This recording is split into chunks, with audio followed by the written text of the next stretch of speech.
ሰላም ጤና ይስጥልኝ አድማጭ ተመልካቾቻችን የጽናት ሚዲያ ቤተሰቦች እንደምን ቆያችሁ እንደምን አረፈዳችሁ እኔ ሰላም ነኝ እንግዲህ መደበኛ ፕሮግራማችን ጀምረናል እስከ ፕሮግራማችን ፍጻሜ አብራችሁ እንድትቆዩ ሁሉ ጊዜ በታላቅ አክብሮት እንጠይቃለን እንግዲህ ከመረጃ ፕሮግራማችን ስንጀምር የተለያዩ መረጃዎች እየወጡ ይገኛል በተለይ በደቡብ ጎንደር ጀነራል ውባንታ ባተ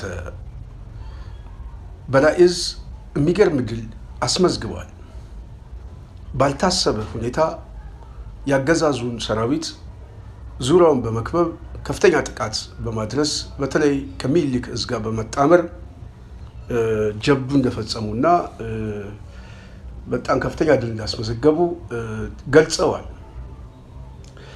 ስለዚህ አፋብህን በደቡብ ጎንደር በዛሬው ዕለት ድል በድል ሆኗል። የአዘርባጃው መሳሪያ እስከሚደርስ ከአድማ ብተና 3 ፓትሮል አይሱዙ ቅጥቅጥ ኤፍኤስአሮችን እንደዚሁ ፒካፕ ሙሉ የተተኳሽ ጥይት 2 ዲሽቃ በርካታ የተተኳሽ መሳሪያ እጁ ላይ እንደገባ አሳውቋል። በተግባርም አሳይተዋል። ስለዚህ አፋብን በሚገርም ሁኔታ የማጥቃት እንቅስቃሴውንም ፖለቲካዊ እንቅስቃሴውንም ጎን ለጎን እያስኬደው እንደሆነ ማሳያ ነው። በዚህ ጉዳይ ላይ ሰፋ አድርገን እንመጣበታለን። አሁን የብአዴን አገዛዝ መሽመድመዱ እየተገለጸ ነው። በተለይ ባለፈው ጊዜ አፋብህን መግለጫ ካወጣ በኋላ ከምርጫ ጋር በተያያዘ የብአዴን መዋቅር በከፍተኛ ደረጃ እየፈራረሰ እንደሆነ እየተሰማ ነው። በዚህ ምክንያት በተለይ ቀኜ የተባለው እንቅስቃሴ በብዙ አካባቢዎች ላይ ኦፕሬሽናል ያፈጻጸም ተግባር ግዳጅ እንደተሰጠው ከተለያዩ አካባቢ በተለይ ለፋኖ ቅርብ ከሆኑ አካባቢዎች ዜናውን ሰምተናል። በተለይ ዜናው ላይ ትኩረት ያደረገው በውስጥ በኩል ያሉ የብልጽግና ያገዛዙ ሹማምንት የቀኜ ኢላማዎች እንደሆኑ እየተነገረ ነው። ይሄ በጣም ከባድ ነው። ስለዚህ በተለይ አማራ ክልል ላይ ከቅርብ ጊዜ በኋላ በብልጽግና እጩ ውስጥ ማንም ሰው እንደማይሳተፍ እየተገለጸ ይገኛል።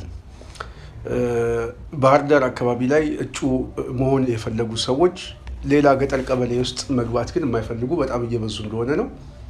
ግን የባህር ዳር ከተማም ቢሆን እጩ ሆነው የሚንቀሳቀሱ ሁሉ አፋብህን በከተማ ውስጥ ባሉ የቀኜ እንቅስቃሴ ስውሩ ቡድን ቆንጆዎቹ የማይታዩት እርምጃውን አጠናክረን እንወስዳለን በማለት አሳውቀዋል።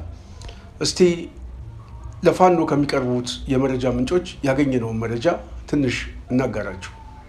ከአማራ ክልል አስደንጋጭ መረጃ ወጣ። የአማራ ፋኖ ኃይል ከፍተኛ የመንግስት ኃላፊዎችን ኢላማ ያደረገ ጥቃት የሚፈጽም ቡድን ማዋቀሩ ተመላከተ። የአማራ ፋኖ ብሔራዊ ንቅናቄ በሚል አንድ ድርጅት ውስጥ የተዋቀረው የአማራ ፋኖ ኃይልም በቅርቡ ጎጃም ውስጥ ያስመረቀው 2000 የሚጠጋ ኮማንዶ ጦር አደገኛ የተባለውን ተልዕኮም ሊመራ እንደሚችል ነው የወጡት መረጃዎች ያመላከቱትም። በተለይ ዘመቻው ምርጫን በተመለከተ እንደሆነ ተመላክቷል። ምክትል ጠቅላይ ሚኒስትር አቶ ተመስገን ጥሩነህ፣ ርዕሰ መስተዳድሩ አቶ አረጋ ከበደን ጨምሮ ሌሎችም ከፍተኛ ባለስልጣናት የዚህ ኢላማ ሊሆኑ እንደሚችሉ ተመላክቷል። ተዋቅሯል የተባለው ቡድን ዝቅ ብሎ የሚበር ሄሊኮፕተር ካገኘ የሚያወድመውንና ለአያያዝ ቀላል የሆነውን አርፒጂ የተሰኘውን መሳሪያ ታጥቋል መባሉ ደግሞ ስጋቱን አንሮታል። ይህ መረጃ የወጣው ምክትል ጠቅላይ ሚኒስትር አቶ ተመስገን ጥሩነህና ርዕሰ መስተዳድር አቶ አረጋ ከበደም ባህር ዳርን ለመወከል ምርጫ እንደሚወዳደሩ ከተሰማ በኋላ ነው። ይህን ተከትሎም የአማራ ፋኖ ብሔራዊ ንቅናቄ በምርጫው ላይ ለመሳተፍም ሆነ ለመተባበር የሚወስን አካል ለሚደርስበት የማያዳግም እርምጃ ኃላፊነቱን ራሱ ይወስዳል ያለበትን ማስጠንቀቂያ መግለጫ በማንሳትም ምክትል ጠቅላይ ሚኒስትሩና ርዕሰ መስተዳድሩ የዚህ ቡድን ኢላማ ሊሆኑ እንደሚችሉ ተመላክቷል። ይህን ይመስላል የጽናት ሚዲያ ቤተሰብ። ስለዚህ ሁኔታው እየተቀየረ ነው። በተለይ አፋብህን እየተጠናከረ ጦርነቱን በዚህ ዓመት የሚጨርስበት እድል በጣም ሰፊ ነው ማለት ይቻላል። አገዛዙ ጥይቱንም እንደዚሁም ደግሞ መዋቅሩም ያለቀ እንደሆነ ግልጽ ነው። በተለይ ከባድ መሳሪያ ለመግዛት አዘርባጃን ድረስ ሄዶ በመካከለኛው ምስራቅ የተፈጠረው ቀውስ አስመልክቶ እጁ ላይ እንዳልገባ ግልጽ ነው። እጁ ላይ መሳሪያ ቢገባም የነዳጅ ችግር ዛሬ አገዛዙን ሽባ እያደረገው እየመጣ ነው። ስለዚህ የብልጽግና አገዛዝ የመውደቂያው ምልክት በጣም በስፋት ነው የሚታየው። አንድ ስርዓት እየወደቀ ሲመጣ የሚያሳየው ምልክት ነው። ልክ ደርግም ሲወድቅ የሚያሳየው የመጨረሻው ውድቀት መዋቅራዊ ፍርሰት ነው የሚያጋጥመው። እርስ በርስ ነው የሚበላለው። አሁን ብልጽግና ውስጥ ከፍተኛ የሆነ መበላላት ተጀምረዋል። በተለይ ኦሮሚያ ላይ የኃይል አሰላለፉ እየተዛባ ነው። ሽመልስ ዱባይ ሄዷል አሉ። ለምን ሄደ? እንዴት ሄደ? እንግዲህ በጤና ችግር ምክንያት ነው ተብሏል። ግን አይመስልንም። ተስፋ የመቁረጥ ጉዳይ ይመስለኛል። ስለዚህ ሁሉም እየሸሹ መውደቂያ ቦታቸውን እያዘጋጁ እንደሆነ በአገዛዙ እየተሰማ ነው። ኦሮሚያ ላይ የተለያዩ የኃይል አስተላለፎች እየመጡ ነው። አብይ አህመድ በኦህዴድም ክፍፍል ተከቦ ነው ያለው። እንደዚሁም አማራ ክልል ላይ ያሉ የቀኝ እንቅስቃሴን የሚያስተባብሩና መረጃ የሚሰጡ አሉ በሚል በጣም ተደናግጦ ነው ያለው። ስለዚህ መዋቅራዊ ፍርሰቱ በጣም እየፈጠነ ይገኛል። ጎን ለጎን ደግሞ የአፋብን እንቅስቃሴ እየጠናከረ ፖለቲካዊ ድሎችንም እያስመዘገበ እንደዚሁም የአፈሙዝ ትግሎችንም ጎን ለጎን ይኸው ድል በድል እየሆነ እንደዚህ የሚታዩትን ፓትሮሎች ሙሉ ተተኳሽ የያዙ የአገዛዙን እንቅስቃሴ ሁሉ እያመከነ ይገኛል። ስለዚህ በዚህ ጉዳይ ላይ ተመልሰን ሀሳብ እንሰጥበታለን። ዛሬ ግን ዋነኛ ፕሮግራማችን መዳሰስ የፈለግነው በተለይ በመካከለኛው ምስራቅ ያለው ቀውስ ምን ይመስላል በሚለው ላይ እናተኩራለን። የጽናት ሚዲያ ቤተሰብ በተለይ ዓለም አቀፍ ክራይሲሱ ዓለም አቀፍ ሁኔታው እንግዲህ እንመለከታለን። የሀገራችን ፖለቲካ በአንድም ቢሆን በተዘዋዋሪ ከዓለም ተነጥሎ የማይታይበት በብዙ ነገር ብዙ የሚያሳስሩ ጉዳዮች አሉና የዓለም አቀፍ ሁኔታው እየተባባሰ እየመጣ ይገኛል። እጅግም አስጨናቂ ነው። እጅግም የሁኔታዎቹ መቀየር ምናልባት ተጠባቂውና ትንቢታዊ ፍጻሜዎችም የሚመስሉ መንፈሳዊ ምልክቶችም አሉበት። በነገራችን ላይ በተለይ የጂኦፖለቲክስ ተንታኞቹ ከዓለማዊ የፖለቲካ ትንተናም ውጪ መንፈሳዊ ትርጓሜና መንፈሳዊ ትንተና የሚሰጡ በርካታ ሰዎች አሉ። እኔ ሁለቱም ያስማማኛል። የጽናት ሚዲያ ቤተሰብ በተለይ ደግሞ እንደ አብልጬ ማየት የምፈልገው መንፈሳዊ ትንተናው የበለጠ ይገዛኛል። በጣም ነው የምቀበለው እና ይህንን አልታዘባችሁም ወይ ነው? እስቲ የዓለምን ሁኔታ አስተያዩት ምናምን። በተለይ ባለፉት 3 ሳምንታት ውስጥ አጠቃላይ የዓለም የፖለቲካ ሁኔታ በጣም በመሰረታዊ የሆነ ሽፍት ነው ያለው። ይሄ ደግሞ በጣም የዓለምን አጠቃላይ የፖለቲካ ኢኮኖሚ፣ ሶሻል አጠቃላይ ምስቅልቅሉ ነው ያወጣው። በተለይ እስራኤል ከአሜሪካ ጋር በጥምር ሆነው ኢራን ላይ ጦርነት ከከፈቱ በኋላ እንግዲህ ሁለቱን ሀገሮች ተቋቁማ አንድ ሳምንትም እንኳን መቀጠል በጣም ያስቸግራታል ተብሎ በብዙ ሰዎች ትንተና ሲገለጽ ነበር። ግን ኢራን መንፈሳዊ መሪዎቿን ሁሉ ብታጣም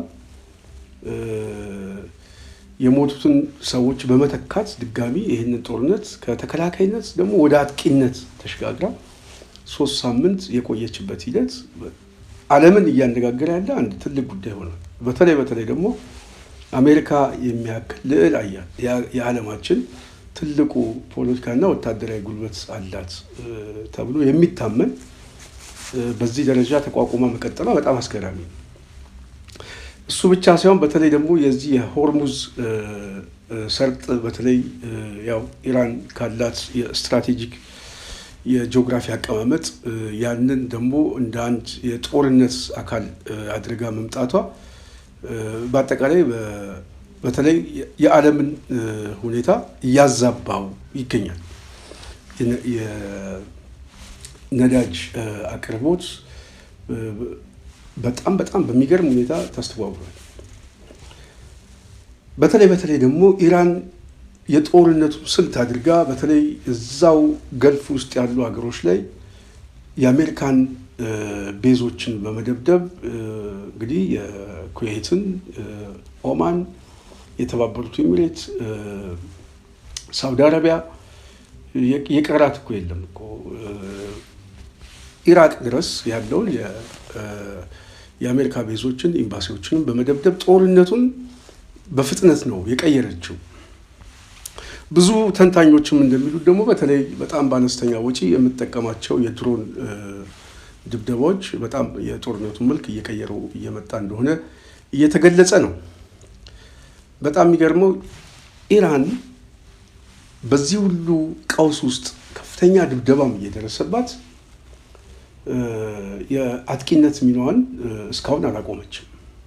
በጣም የሚገርመው እሱ አሁን አሜሪካም እንግዲህ ትራምፕ ያው በተለይ ከሽብርተኝነት አኳያ ሽብርተኝነት ሊፈጸም ይችላል በሚል ከፍተኛ ስጋት ውስጥም እንዳሉ ነው። እንደውም የድሮን ድብደባ ሁሉ ልትፈጽም ትችላለች ተብሎ ስጋት ውስጥ እንዳሉ ነው የመረጃዎች የሚያመለክቱት። በጣም የሚገርመው አሁን ጦርነቱ ደግሞ መልኩ እየተቀያየረ የተለያዩ አክተሮች ደግሞ እየገቡበት እየመጡ ነው። ለአብነት በተለይ መንፈሳዊ መሪው የአያቶላ አሊ ካሚኒ ልጅ ሙጃታብ ካሚኒ እንግዲህ እሳቸው ከሞቱ በኋላ ከተሾመ በኋላ ሞቷል፣ ቆስሏል፣ በከፍተኛ አደጋ ውስጥ ነው ያለው እየተባለ በስፋት ሲገለጽ ነበረ። እንግዲህ እኚህ ሰው አሁን ኢራን መሪዋን ወደ ሩሲያ እንደወሰዱ እየተሰማ ነው። ስለዚህ ሩሲያ በጦርነት ውስጥ በቀጥታ ተሳትፈበታለች የሚሉ የፖለቲካ ተንታኞች አሉ። አሁን የውክልና ተሳታፊ ሆናለች በቀጥታ ጦርነቱን ስትራቴጂክ የሆኑ የደህንነት እና የውጊያውን ጦርነት ኢራን ያው ብትዋጋም በሜዳዋ ላይ ግን ሩሲያ ግን የጦርነቱ አቀጣጣይ በመሆን እየተሳተፈችበት እንደሆነ ነው እንግዲህ በስፋት ዓለም አቀፍ ሚዲያዎች የሚገልጹት። ስለዚህ መልኩ እየተቀየረ እየመጣ ነው። እንደውም ኢራን በተለይ በሆርሙዝ አካባቢ ላይ ከነዳጅ ንግድ ጋር በተያያዘ ከአሜሪካ ዶላር ውጪ በተለይ የቻይና ገንዘብ መገበያየቱ ይፋ ካደረገች በኋላ በጣም በሚገርም ሁኔታ ደግሞ ነገሮቹ እየተለዋወጡ እንደሆነ እየተሰማ ነው። እንግዲህ አሁን ደግሞ እየተሰማ ያለው በጣም የሚገርመው በተለይ የእስራኤል የማጥቃት እንቅስቃሴ ደግሞ መሪዎቹ ላይ ከአንገት በላይ ያለውን ቁንጮ ነው። በጣም የሚገርም ነው። አሁን አንዳንድ ጊዜ የእስራኤል የደህንነት መዋቅር የስለላ እንቅስቃሴ ጠንካራ የሆነ የብሔራዊ ደህንነቷ የሚገርም ነው። ሞሳድ ይታወቃል። ሞሳድ በስፋት ተጽፎለታል። ብዙ የተነገረለት ድርጅት ነው። ግን በተለይ ባለፈው ጊዜ እስራኤል ላይ የሐማስ ታጣቂዎች እስራኤል ድንበር ውስጥ ገብተው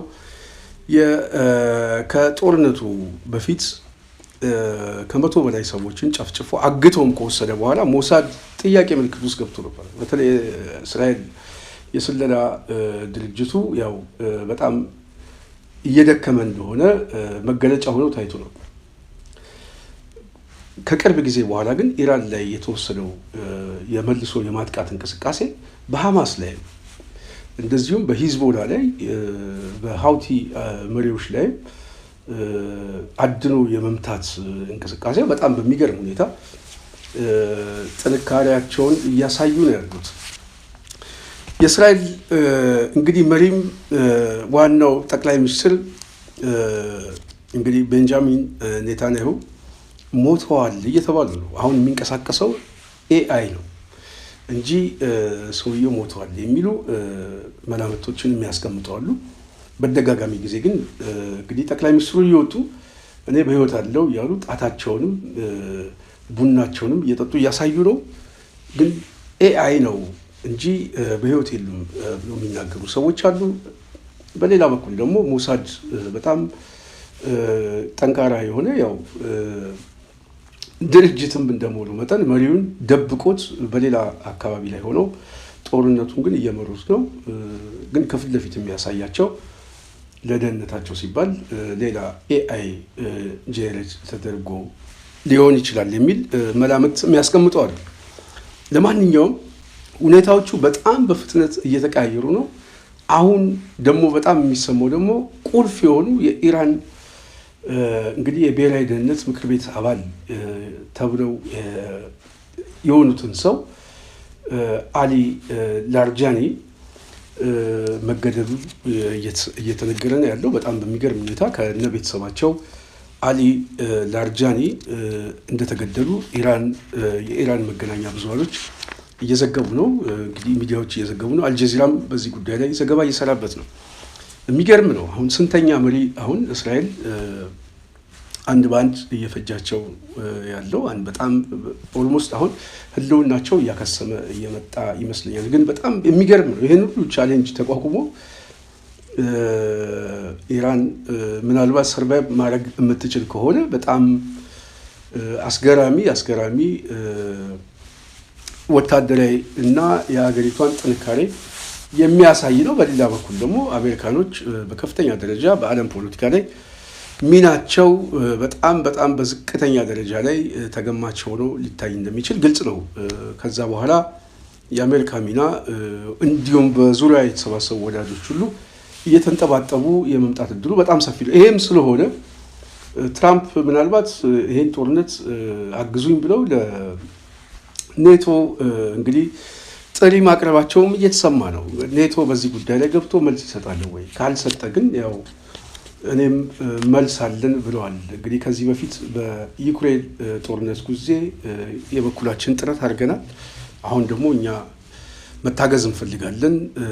ስለዚህ ኔቶ ወዳጅ ሀገሮች እንዲተባበሩ በጦርነቱ እጃቸውን እንዲያስገቡ እየጠየቁ ነው ያሉት። ግን ብዙዎቹ ጃፓንን ጨምሮ ጣሊያንን ጨምሮ ብዙ አገሮች ጎመን በጤና እዚህ ውስጥ የለንበትም እያሉ ይገኛሉ። ይሄ ባለበት ሁኔታ እንግዲህ አሁን በጣም የሚገርመው እንግዲህ የአያቶላ አሊ ካሚኒ ልጅ ሙጃታብ ካሚኒ ሩሲያ እንዳለና ሕክምና እየተከታተለ እንደሆነ እየተሰማ ነው። እዛ መሆኑ ደግሞ የበለጠ ይህንን ሰው አሁን አድለው መግደል በጣም ከባድ ነው። ምክንያቱም እሱም መምታት ሩሲያ ላይ ገብተው መደብደብ በጣም አስቸጋሪ ነው። ይህንን አደረጉ ማለት ጦርነቱ አጠቃላይ ዓለም አቀፍ ጦርነቱ በይፋ ይታወጃል። ምንም ጥያቄ የለ። የጉግ ጦርነት ሊመጣ ነው ማለት ነው። ስለዚህ አሁን የሁኔታ መለዋወጥ አለ ማለት ነው። ስለዚህ ኢራኖች አሁን ሩሲያ ላይ በመንፈሳዊ መሪ በኩል ጦርነቱን ማስቀጠል የሚችሉበት እድል አግኝተዋል። ሩሲያ ደግሞ በውክልና ጦርነቱን የምትመራበት እድል አግኝታለች። በተመሳሳይ ቻይና ይሄ ጉዳይ እያሳሰበኝ ነው፣ ምናልባት ተስቦ ለመግባት የሚያስገድድ ጉዳዮች አሉ እያሉ እየገለጹ ነው። በተመሳሳይ አሁን ቱርክ ደግሞ ተጨምራበታለች። በተለይ አሊ ላርጃኒ የብሔራዊ ደህንነቱ የከፍተኛ ምክር ቤት አመራር የሆኑትን ሰው መገደላቸውን ተከትሎ ቱርክ በከፍተኛ ቁጣ ውስጥ ተቃውሞን ገልጻለች። ስለዚህ ይሄ ጉዳይ መልክ እየቀየረ ይመጣል። እስራኤል ደግሞ ከቱርክ ጋር ያላቸው ታሪካዊ የሆኑ ጉዳዮች ይታወቃል። ስለዚህ ቀጣዩ ጦርነት እንደውም የሚባለው ከቱርክ ጋር ይሆናል ተብሎ በጣም በስፋት የፖለቲካ ትንተና የሚሰጡ ሰዎች አሉ። መንፈሳዊም ትርጓሜ የሚሰጠው በነገራችን ላይ ከዚህ ጋር በተያያዘ ነው። ብዙ ሰዎች ይናገራሉ። በተለይ ከቱርክ ጋር የሚጀመረው ጦርነት የጉግ ጦርነት ነው ተብሎ ነው የሚነገር። ግን ምናልባት መነሻዋ ግን አሁን ኢራንም እየሆነች እየመጣች ነው። ስለዚህ መንፈሳዊ ትርጓሜም ያለው ምልክቶች ይመስላሉ። ለምሳሌ አሁን እስራኤል በተለይ የሂዝቦላን ታጣቂ በከፍተኛ ደረጃ ሊባኖስ ላይ የደበደበችው ነው። ከፍተኛ ውድመትም እየተፈጸመ ነው። እስካሁን እኮ ከ800,000 ሰው በላይ ስደተኛ እንደሆነ እና በጣም በርካታ ውድመት እየተፈጸመ እንደሆነ እየተነገረ ነው። እግረኛ ሰራዊቱን በማስገባት ከባድ ውጊያ እያደረገች ይገኛል። በተመሳሳይ ከሐማስ ጋር ያለው ሁኔታ ያው እስራኤል ከፍተኛ ጦርነት ውስጥ ገብተው ባለፉት 3 ዓመታት ውስጥ በሰላምና በድርድር ነገሮችን ቢፈቱም ሐማስ በከፍተኛ ደረጃውን መዳከም ችሏል። አዳክመዋለች። በጣም በከፍተኛ ደረጃ መዳከም ውስጥ ገብቷል። ያው በውጤት ደረጃም ጋዛን አፈራርሶ አጠቃላይ ነገሮች ሁሉ እንደተለወጡ የሚታይ ነው። አሁን የሚቀራት የመን ላይ ያለው የሀውቲ አማጺ እንግዲህ የመን ላይ ያለው የሀውቲ አማጺ ደግሞ በተለይ ከዚህ በፊት የሳውዲም ተጨምራበት ከፍተኛ የሆነ ድብደባ ሲያደርጉበት ቆይቷል። ስለዚህ እስራኤል ተወደደም ተጠላ ወደዛ ጠጋ ለማለት በቅርብ ጊዜ ወደ ሶማሌላንድ ማቅናቷ የሚታወቅ ነው። ሶማሌላንድ እውቅና የሰጠችባት የመጀመሪያው ሀገር ሆናለች እስራኤል። ይሄ ስትራቴጂክ ጉዳይ የፈለገችው በተለይ እዛ በኩል በዛ አካባቢ ላይ ቀጠናውን ለማረጋጋት የሀውቲን ታጣቂ አማጺ ለመደብደብ ስትራቴጂክ የሆነ ወታደራዊ ቤዝም ለማቋቋም ስለምትፈልግ ነው። ይሄ ደግሞ ኮንፍሊክት ይፈጥራል። ከማን ጋር? አንድ ከቱርክ ጋር። ዋናዋ ቱርክ ነች። ስለዚህ ሶማሊያ ግጭት ውስጥ የምትገባው በቱርክ በኩል እና ሐሰን ሼህ ባለፈው ጊዜ አንድ መግለጫ ሰጥተዋል ብሉምበርግ ላይ። በዋናነት እስራኤል ይሄንን እንዳታስበው ካሰበችው ወደ ግጭት እንገባለን የሚል መልስ ነው የሰጡት። ስለዚህ ሐሰን ሼህ ከእስራኤል ጦር ጋር ገጥማለሁ የሚል ሰራዊት የላቸውም። እሳቸው ራሳቸው በብርሃኑ ጁላም በምናምን ሰራዊት የሚጠበቅ ነው ይታወቃል። አልሻባብን እንኳን መቋቋም አልቻሉም እንኳን የእስራኤልን ጦር። ግን ጥያቄውና ዋናው ከጀርባ ያለው ግን ቱርክ ነች። ቱርክ ደግሞ እዛ አካባቢ ላይ ስትራቴጂክ የሆነ ጥቅሟን የሚጋፋ ነው።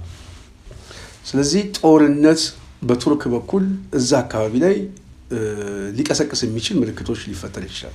በሌላ በኩል አሁን የኢራን ጦርነት ወደ ከኃይል አሰላለፉ ብቻ ሳይሆን ከጥቅምና ከሪሶርስ ከወታደራዊ የበላይነት ቀጠናው ላይ ካለው የበላይነት ስትራቴጂክ ጥቅሞች የሚታይ ብቻ ሳይሆን አሁን የጦርነቱ መልክ ራሱ ሽፍት እያደረገ ነው። ምንድን ነው ሽፍት እያደረገ ያለው? በተለይ የሚቀሰቀሰው አሜሪካ እስራኤል እያጠቃችን ያለችው ዩኒቲ የለም። በተለይ ይሄ ገልፍ ሀገሩ የእስልምናው በተለይ የሱኒውም የሺያውም አንድነት የለም። ስለዚህ እየጠፋ ያለው ኢስላሚክ የሆኑ ህብረታችን ነው እያዳከሙ ያሉት። ስለዚህ እንደ እስላም እናስብ ምናምን የሚል የትርክቶች እያመጡ ነው። ኢራኖች አሁን ይህንን ቅስቀሳ በስፋት እያመጡት ነው። ስለዚህ ይሄ ነገር መልኩን እየቀየረ የሚመጣ ከሆነ በጣም አደገኛ የሆነ የዓለም ሁኔታ ምናልባትም የጉግን አጠቃላይ ጦርነት አሰላለፉንም ሊቀይረው የሚችል መንፈሳዊ ትርጓሜውም እዚህ ላይ ተፈጻሚ ሊሆን የሚችል ብዙ ማሳያዎች አሉ። ስለዚህ አሁን ያለውን ጦርነት የዓለም ጦርነት ለሚከታተል ሰው በጣም አደገኛ ሁኔታ እየተገባ የመጣ ይመስለኛል። ምናልባት የአገሮች ህልውና ደግሞ አደጋ ውስጥ እየገባ ሲመጣ መፈራረሱም ሲመጣ እንግዲህ ለክፉ ቀን ያሉት የኒውክሌር ቦምብን በመጠቀም አንዱ ቀድሞ ለመጠፋፋት የሚደረግበት ሂደትም ሊፈጠር ይችላል። ይሄ አጠቃላይ የዓለምን ቅርጽ የዓለምን ሁኔታ የሚቀይር ይሆናል ማለት ነው። በዚህ ጉዳይ ላይ ብዙ ሰዎች ምናልባት እስራኤል ህልውናው አደጋ ላይ ከሆነ እስከዛ ድረስ ለመጠቀም ልትገደድ ትችላለች ብለው የሚያስቡ አሉ። በተመሳሳይ ኢራንም የኒውክሌር ቦምብ ሊኖራት ይችላል ብለው የሚያስቡ ሰዎች አሉ። እነሱ ይሄም ደግሞ አደጋ ነው። ምክንያቱም እስካሁን የምታስወነጭፈው ሚሳኤሎች በጣም ዘመናዊ ያሉ ሚሳኤሎች በጣም በከፍተኛ ደረጃ በስምጥ እና አንደርግራውንድ በሆነ ምሽግ ውስጥ በጣም ተዘጋጅታበት ስታጠራቀም እንደነበረ ነው እንግዲህ በስፋት እየተገለጸ ያለው በቪዲዮም እየወጣ ያለው እና እስካሁን የተኮሰችውም አቅሟን ሲታይ በተለይ የማጥቃት እንቅስቃሴዋን ሲታይ አሜሪካንም እስራኤል የተቋቋመችበት ሁኔታ ኢራን ቀደም ብላ ለዚህ ጊዜ ዝግጅት እያደረገች እንደነበረ ግልጽ ነው። የዛሬ 20 ዓመት ጀምሮ ዝግጅት እንዳላት ነው እነሱም ሲገልጹ የነበሩት። ስለዚህ አታስቡት፣ በቀላሉ እጃችን አንሰጥም ነው የሚሉት።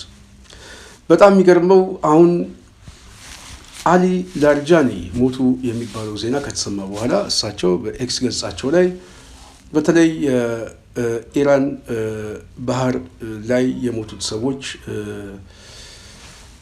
ሀዘናቸውን የሚገልጽ ንባብ አስቀምጠው እንደነበር እየተዘገበ ነበረ።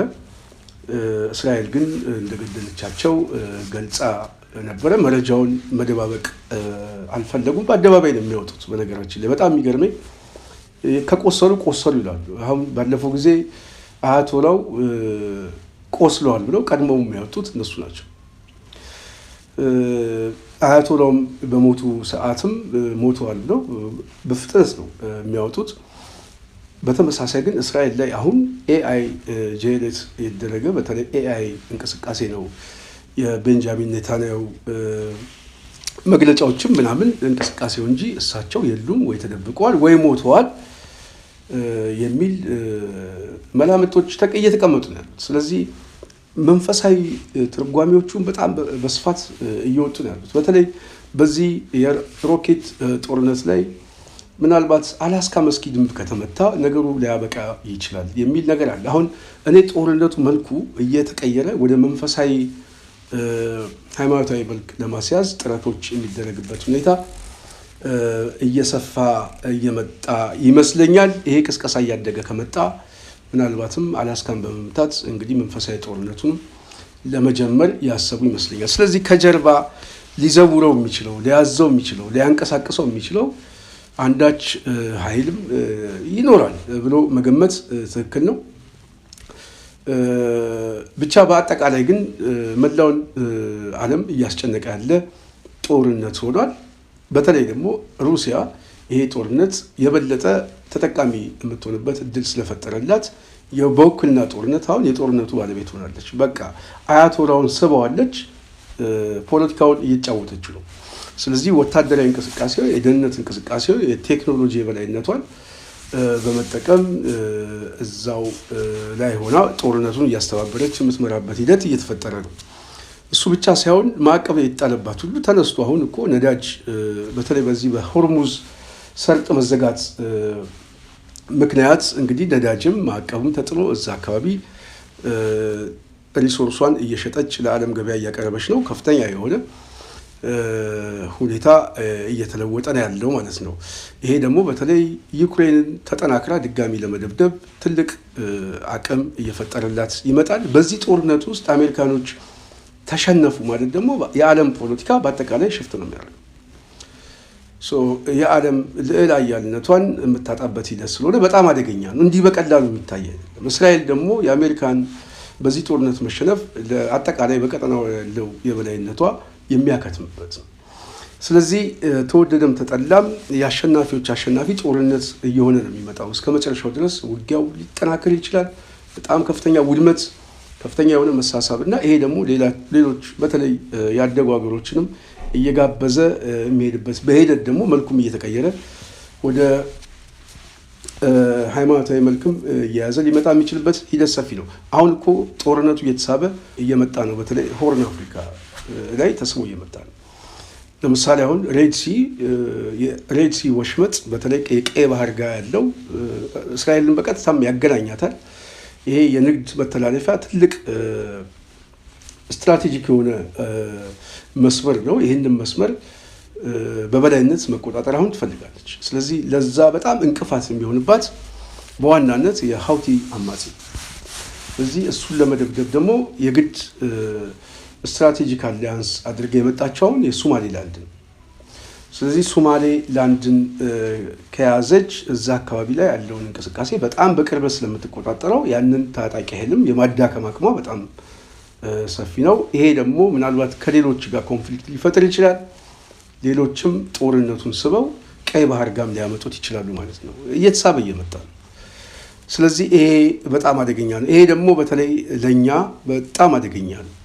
አደጋ የሚያደርገው ምንድን ነው? አብይ እንዴት አድርገን እናትረፍ ብሎ የሚያስብ ሰው ነው። ከብሔራዊ ጥቅም አኳያ ሳይሆን ከራሱ ጥቅም አኳያ ስለሆነ የሚዘለው ዘሎ አንዱን በመደገፍ የጦርነቱ መልክ ሊቀየር ይችላል ተብሎ ይታሰባል። አይታወቅም።